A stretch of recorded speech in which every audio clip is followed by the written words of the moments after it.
जय हिंद प्यारे साथियों, मैं आपके प्यारे साथी अखिलेश यादव। मैं आप सभी का इस प्यारे से प्लेटफॉर्म पर फिर से एक बार स्वागत करता हूं। तो साथियों, आज हम शुरू करने वाले हैं एक 10 मिनट सीरीज, जो कि हम 30 क्वेश्चन किया करेंगे, जिसमें geography, history, economics, polity, current affairs और स्टैटिक जीके के 30 क्वेश्चन डेली हुआ करेंगे। तो हमारा पहला क्वेश्चन है, भारत में रेगुर मिट्टी या काली मिट्टी मुख्यतः किस फसल के लिए उपयुक्त मानी जाती है, यानी कौन सी खेती के लिए, मतलब जो काली मिट्टी है वो उपयुक्त या सर्वोत्तम मानी जाती है। वो मानी जाती है कपास की खेती लिए। किसके? कपास की खेती के लिए। ठीक है, यानी कपास। ऑप्शन नंबर 20 का करेक्ट आंसर हो जाएगा। नेक्स्ट क्वेश्चन है, साइमन कमीशन के विरोध का मुख्य कारण क्या था? तो इसका मतलब साइमन कमीशन जो था उसका विरोध क्यों हुआ था, इसका मुख्य कारण क्या था? तो इसका मुख्य कारण था, इसमें भारतीय सदस्य नहीं थे। क्या था? इसमें भारतीय सदस्य शामिल नहीं किए गए थे, इस वजह से इसका मतलब विरोध किया गया था। ऑप्शन नंबर ए इसका करेक्ट आंसर हो जाएगा। नेक्स्ट क्वेश्चन है, भारतीय संविधान में मौलिक कर्तव्य किस संशोधन द्वारा जोड़े गए? तो कौन से संशोधन के द्वारा मौलिक कर्तव्य को जोड़ा गया था? तो 42वां संविधान संशोधन जो हुआ था, इसके तहत मौलिक कर्तव्यों को जोड़ा गया था। जो 42वां संविधान संशोधन है उसे मिनी कॉन्स्टिट्यूशन यानी कि लघु संविधान भी कहा जाता है। ठीक है। नेक्स्ट क्वेश्चन है, मुद्रास्फीति का अर्थ क्या है? तो मुद्रास्फीति का अर्थ क्या है हमें बताना है। तो मुद्रास्फीति का अर्थ है वस्तुओं एवं सेवाओं के सामान्य मूल्य स्तर में वृद्धि। ठीक है, ये वृद्धि करना। ठीक है, ऑप्शन नंबर सी इसका करेक्ट आंसर हो जाएगा। क्या हो जाएगा? ऑप्शन नंबर सी इसका करेक्ट आंसर हो जाएगा। नेक्स्ट क्वेश्चन है, G20 शिखर सम्मेलन 2023 का मेजबान कौन सा देश था? तो इसका कौन था जो मेजबान? वो था अपना प्यारा देश भारत। कौन था? प्यारा देश अपना भारत। ठीक है। नेक्स्ट क्वेश्चन देखेंगे, नर्मदा नदी किस दिशा में बहती है? यानी नर्मदा नदी जो है वो किस दिशा में बहती है? नर्मदा नदी जो है वो पूर्व से पश्चिम दिशा में बहती है, यानी पूर्व से पश्चिम दिशा इसका करेक्ट आंसर हो जाएगा। ऑप्शन नंबर ए इसका करेक्ट आंसर हो जाएगा। ठीक है। नेक्स्ट क्वेश्चन है, वर्नाक्यूलर प्रेस एक्ट किस वायसराय के समय लागू हुआ? यानी कौन वायसराय था जिसके समय वर्नाक्यूलर प्रेस एक्ट लागू हुआ था? तो कौन था? लॉर्ड लिटन। कौन था? लॉर्ड लिटन इसका समय था। ठीक है। नेक्स्ट क्वेश्चन देखेंगे, लोकसभा के सदस्य बनने के लिए न्यूनतम आयु क्या है? यानी कितनी वर्ष लोकसभा सदस्य बनने के लिए चाहिए होती है, वो हमें बताना है। यानी करेक्ट आंसर होगा इसका 25 ईयर। कितनी? 25 वर्ष इसके लिए आयु चाहिए होती है। ठीक है।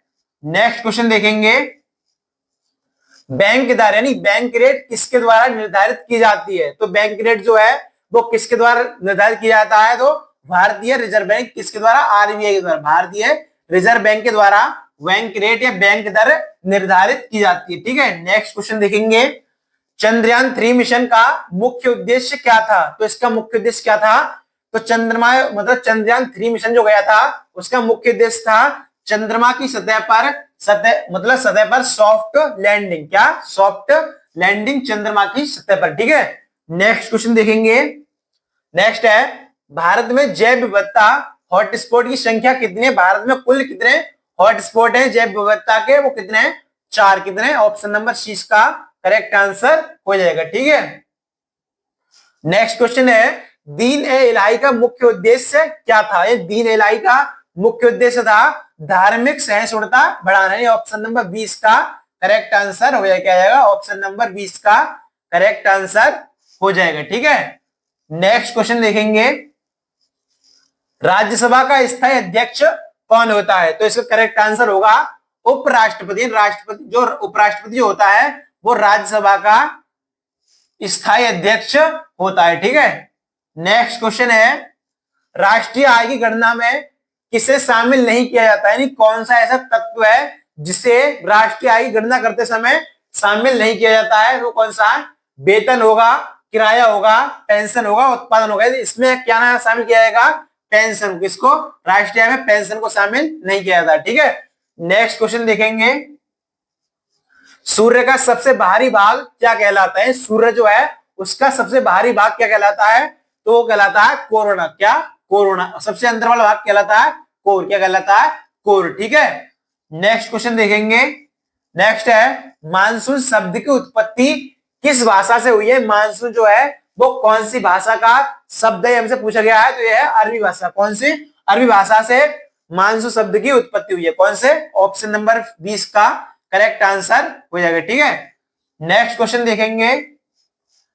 भीमराव अंबेडकर ने भारतीय संविधान को क्या कहा है? ऑप्शन नंबर ए है सामाजिक दस्तावेज। और सामाजिक दस्तावेज जो कहा था वो डॉक्टर भीमराव अंबेडकर ने भारतीय संविधान को कहा था। ऑप्शन नंबर ए इसका करेक्ट आंसर हो जाएगा। ठीक है, नेक्स्ट क्वेश्चन है नाबार्ड का मुख्यालय कहाँ स्थित है?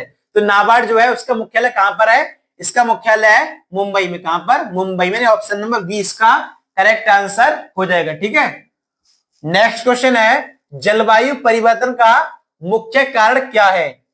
तो इसका कारण जो है वो है ग्रीन गैसों की वृद्धि। ग्रीन गैसों की वृद्धि हो रही है, उससे क्या हो रहा है?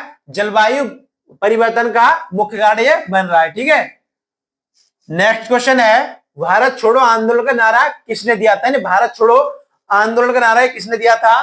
तो दिया था महात्मा गांधी ने। किसके द्वारा? महात्मा गांधी जी के द्वारा ये नारा दिया गया था। ऑप्शन नंबर 20 का करेक्ट आंसर हो जाएगा। क्या हो जाएगा? ऑप्शन नंबर 20 का करेक्ट आंसर हो जाएगा। ठीक है, नेक्स्ट क्वेश्चन है अनुच्छेद 21 किससे संबंधित है? यानी अनुच्छेद जो 21 है वो किससे संबंधित है? ये है जीवन और व्यक्तिगत स्वतंत्रता का अधिकार देता है। कौन सा? आर्टिकल जो 21 है वो जीवन और क्या देता है? व्यक्तिगत स्वतंत्रता का अधिकार देता है। ठीक है, नेक्स्ट क्वेश्चन है डिजिटल इंडिया अभियान कब शुरू किया गया था? तो ये कब शुरू किया गया था? इसे शुरू किया गया था 2015 में। कब? 2015 में। ठीक है, और 2015 में नीति आयोग की शुरू की गई। नीति आयोग शुरू किया गया था। नीति आयोग किसके स्थान पर आया था? यह आया था योजना आयोग के स्थान पर। किसके? योजना आयोग के स्थान पर। ठीक है, नेक्स्ट क्वेश्चन देखेंगे। नेक्स्ट है भाखड़ा नागल परियोजना किस नदी पर स्थित है? तो ये हो जाएगी सतलुज नदी पर। कौन सी? सतलुज नदी पर भाखड़ा नागल परियोजना स्थित है। ठीक है, नेक्स्ट देखेंगे लॉर्ड कर्जन के समय कौन सी घटना हुई थी? इसके समय कौन सी घटना हुई थी? तो इसके समय हुआ था बंगाल विभाजन। क्या हुआ था? बंगाल का विभाजन हुआ था। ठीक है, नेक्स्ट क्वेश्चन देखेंगे भारतीय योजना आयोग का स्थान किस संस्था ने लिया है? तो भारतीय योजना आयोग है वो किस संस्था ने लिया था? मैंने अभी आपको बताया था किसने लिया था, ये नीति आयोग ने। कब?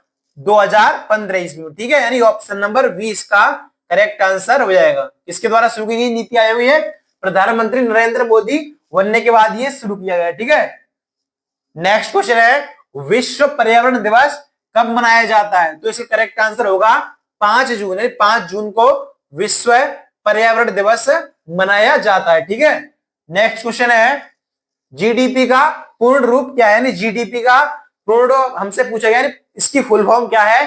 तो इसकी फुल फॉर्म हो जाएगी ग्रॉस डोमेस्टिक प्रोडक्ट। क्या हो जाएगी? Gross domestic product. Option number A इसका करेक्ट आंसर हो जाएगा। क्या हो जाएगा? ऑप्शन नंबर ए इसका करेक्ट आंसर हो जाएगा। ठीक है, नेक्स्ट क्वेश्चन है तक्षशिला विश्वविद्यालय किस देश में स्थित है? यानी कि वर्तमान में तक्षशिला जो विश्वविद्यालय है वो किस देश में स्थित है?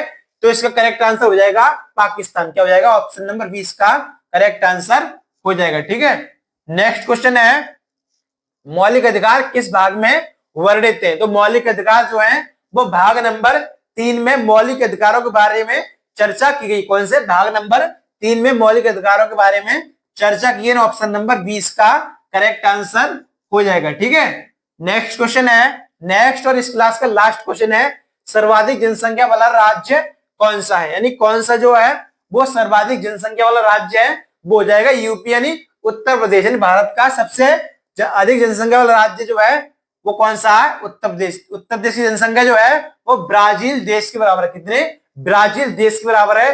तो सभी साथियों को कमेंट सेक्शन में जवाब देना है कि कौन से राज्य की जनसंख्या, मतलब भारत के कौन से राज्य की जनसंख्या सबसे कम है। तो साथियों इसका आपको कमेंट सेक्शन में जवाब देना है।